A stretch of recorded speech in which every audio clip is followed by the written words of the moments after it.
ini kami mau siap untuk memuji Tuhan, kami mau memuliakan Tuhan bersama-sama. Mari Tuhan tolong kami beri sukacita Tuhan buat kami semua, buat adik-adik di rumah, supaya kami boleh menikmati pujian untuk mempermuliakan nama Tuhan. Di dalam nama Tuhan Yesus, mari kita semua katakan amin. Oke adik-adik, dimanapun kalian berada, kakak mau mengajak kita semua, yuk kita mau bersukacita ya. Siapa yang pernah ikut lomba terus menang? Kak Yuni pernah? Kak Kristin? Pernah. Senang nggak? Senang nggak? Senang banget ya. Kalau begitu kita nyanyikan lagu ini juga harus dengan sukacita, ya, semangat dan senang ya. Ya. Oke, karena kita menjadi umat pemenang-pemenangnya Tuhan. Amin kakak. Amin. Oke adik-adik, dimanapun kalian berada ya semuanya berdiri. Kita mau memulai ibadah kita dan kita akan bersukacita bersama-sama. Oke.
Pemenang-pemenang di dalam Tuhan. Haleluya Yesus Tuhan.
firman Tuhan. Sebelum mendengarkan firman Tuhan, kita akan berdoa terlebih dahulu ya. Mari kita satukan hati kita, lipat tangan, tutup mata, kita berdoa.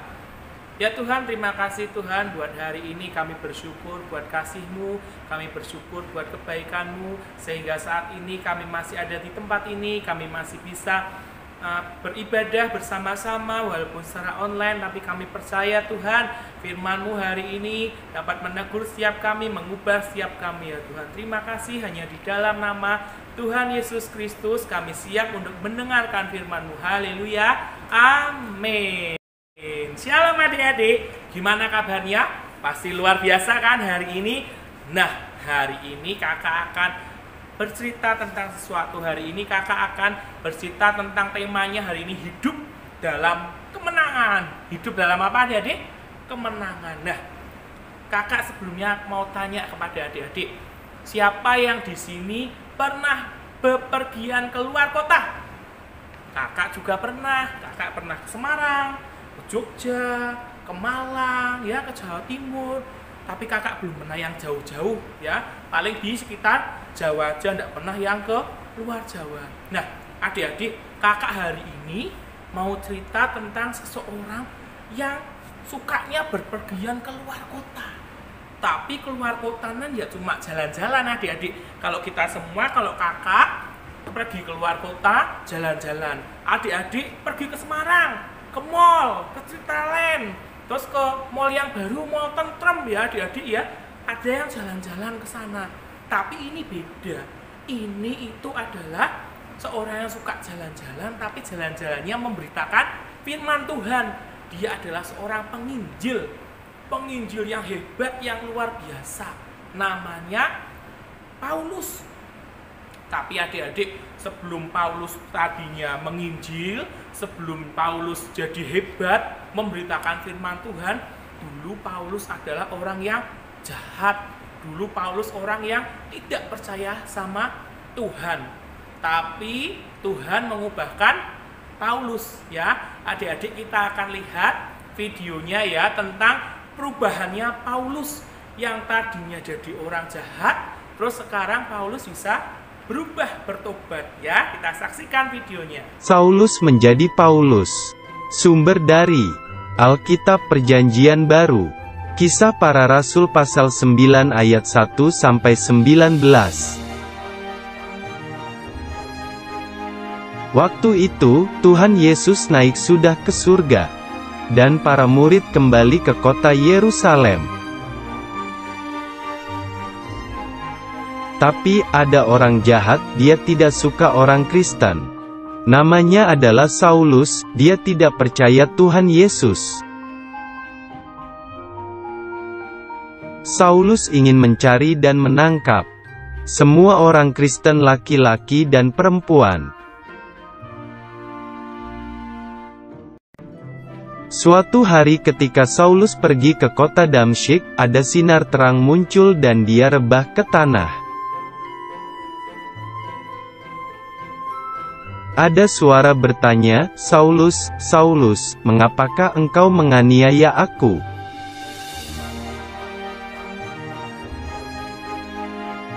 Lalu Saulus menjawab, "Siapakah engkau, Tuhan?" Suara itu berkata, "Akulah Yesus yang kau aniaya itu." Tiba-tiba mata Saulus menjadi buta. Teman-temannya menuntunnya berjalan. 3 hari kemudian, Tuhan menyuruh Ananias untuk menyembuhkan mata Saulus yang buta. Ananias menumpangkan tangannya ke Saulus dan berdoa agar dapat melihat lagi. Lalu ada selaput yang jatuh dari matanya, dan Saulus dapat melihat lagi. Kemudian Ananias membaptis Saulus, dan makan agar kekuatannya pulih. Saulus tinggal bersama murid-murid Tuhan Yesus. untuk berdoa dan belajar firman Tuhan.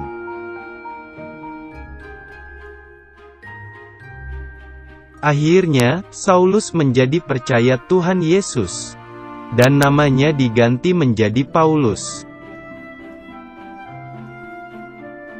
Nah, adik-adik tadi sudah lihat kan videonya? Nah, Paulus itu orang yang tadinya jahat, adik-adik ya. Dia orang yang suka menyiksa orang-orang Kristen.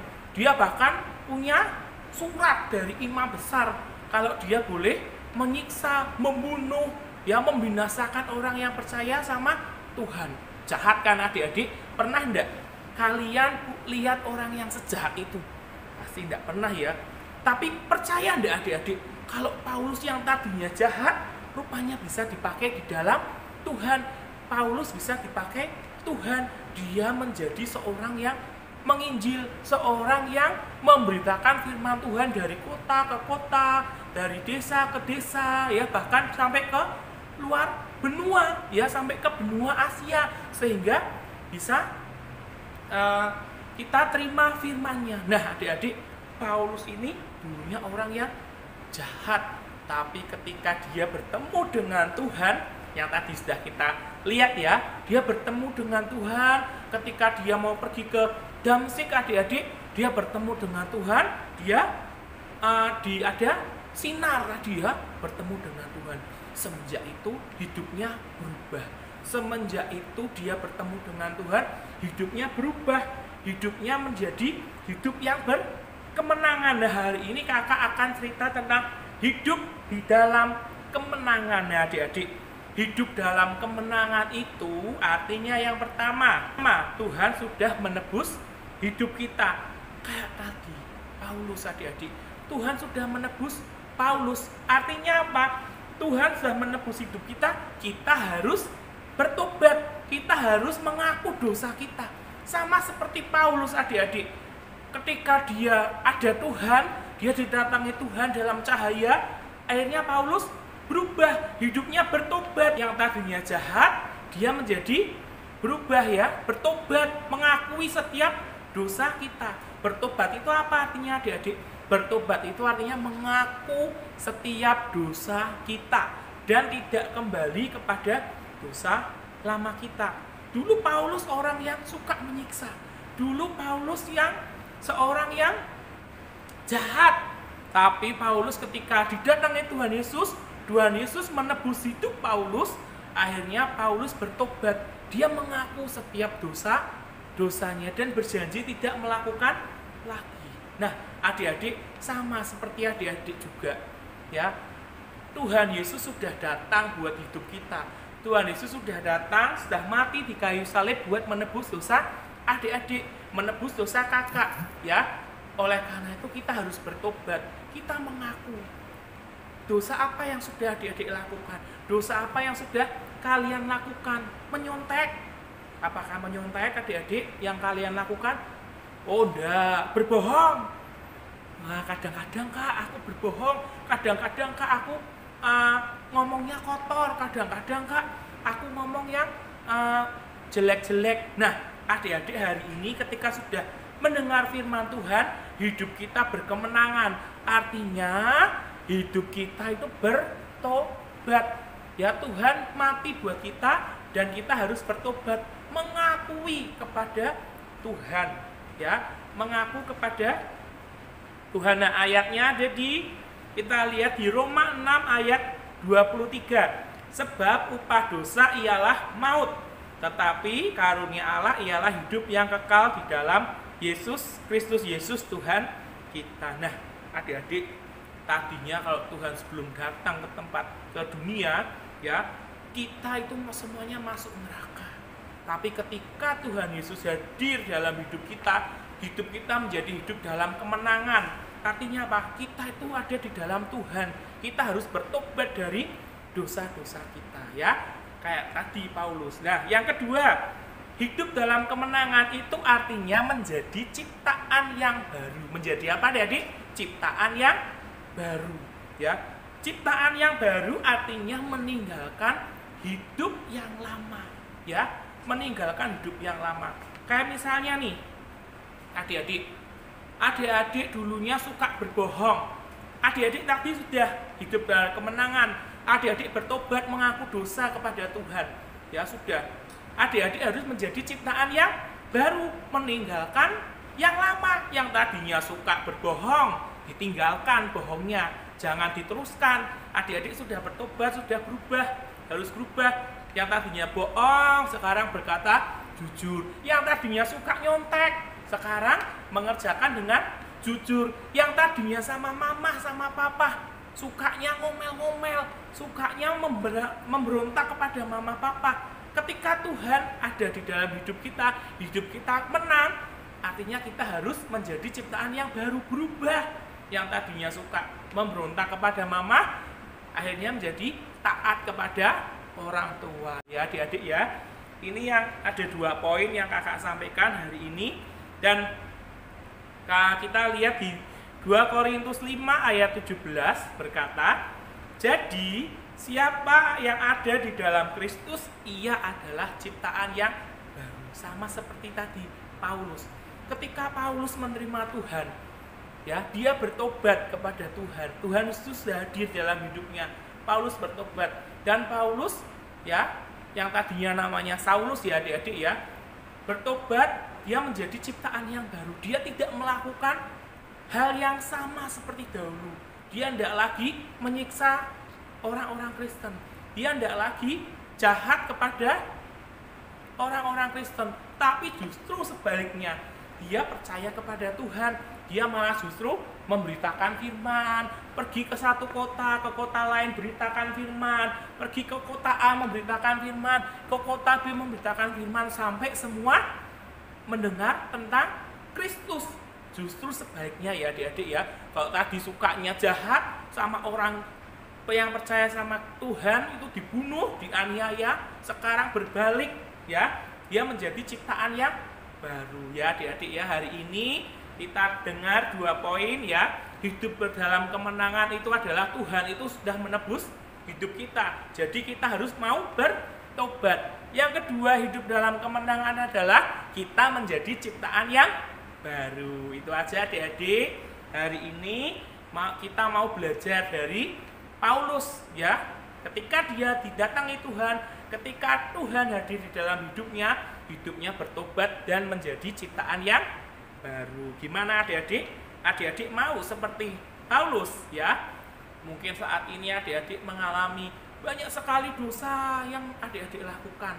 Ya, adik-adik tidak taat sama mama, adik-adik banyak berbohong, adik-adik nyontek, adik-adik suka ngomong kotor ya. Hidupnya tiap hari buat main HP terus. Ya, sampai lupa makan, lupa belajar, apalagi lupa membaca firman Tuhan. Nah, mulai hari ini kita mau mengakui kesalahan kita. Kita mau berubah dan menjadi lebih baik. Kita mau meninggalkan hidup lama kita. Nah, untuk ayat hafalan hari ini 1 Yohanes 5 ayat 4. Sebab semua yang lahir dari Allah mengalahkan dunia, dan inilah kemenangan yang mengalahkan dunia, iman kita. Ketika kita percaya kepada Tuhan, ada Tuhan Yesus, hidup kita menjadi menang atas dosa. Hidup kita berubah ya adik-adik ya. Siap buat berubah, siap menjadi hidup yang dalam kemenangan. Amin. Oke adik-adik, kiranya itu saja firman Tuhan hari ini. Semoga memberkati adik-adik semua. Adik-adik diberkati lewat firman yang ada. Terima kasih. God bless you. Sekarang saya sudah bebas. Sekarang saya sudah bebas. Sekarang saya bebas oleh darahnya Tuhan Yesus. Sekarang saya bebas, bebas. Haleluya.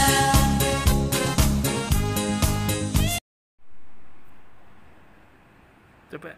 Yuk adik-adik, kita sudah selesaikan ibadah kita hari ini. Kita mau akhiri, kita mau berdoa bersama-sama. Yuk lipat tangannya, tutup mata, kita berdoa. Tuhan Yesus, kami mengucap syukur, terima kasih Bapa. Buat hari ini kami boleh mendengarkan kebenaran firman-Mu. Kami boleh belajar dari Paulus Bapa. Biarlah kami, sekalipun kami orang-orang yang berdosa, Kami percaya pada saat kami menerima Engkau Tuhan sebagai Juru Selamat, kami dimenangkan, kami dibebaskan dari segala kesalahan kami, dan kami layak untuk menjadi anak-anak-Mu, menjadi murid-murid-Mu, dan kami mau Engkau pakai menjadi alat untuk kemuliaan nama Tuhan. Terima kasih Tuhan Yesus, ini yang menjadi kerinduan kami, ini yang menjadi doa kami. Biarlah kami menjadi anak-anak yang setia kepada Engkau, dan kami siap menjadi berkat buat orang lain, buat orang-orang di sekitar kita, buat orang tua kita semua Bapa. Terima kasih Tuhan Yesus, kami bersyukur memiliki Allah yang sudah memerdekakan kami, yang sudah memberikan kemenangan buat kami, sehingga kami boleh hidup di dalam kemenangan Tuhan Yesus Kristus. Terima kasih Bapa.